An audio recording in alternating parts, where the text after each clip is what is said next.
दोस्त नहीं रखता। जिन मुसलमानों से खामखा लड़ाई की जाती है उनको इजाजत है कि वो भी लड़ें, क्योंकि उन पर जुल्म हो रहा है और अल्लाह उनकी मदद करेगा, वो यकीनन उनकी मदद पर कादिर है। ये वो लोग हैं कि अपने घरों से नाहक निकाल दिए गए, इन्होंने कुछ कसूर नहीं किया।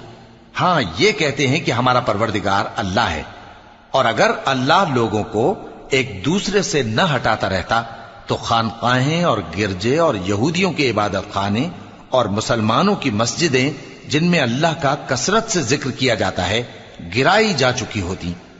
और जो शख्स अल्लाह की मदद करता है अल्लाह उसकी जरूर मदद करता है। बेशक अल्लाह तवाना है, गालिब है। ये वो लोग हैं कि अगर हम इनको मुल्क में हुकूमत दे दें तो नमाज कायम करें और ज़कात अदा करें और नेक काम करने का हुक्म दें और बुरे कामों से मना करें, और सब कामों का अंजाम अल्लाह ही के इख्तियार में है।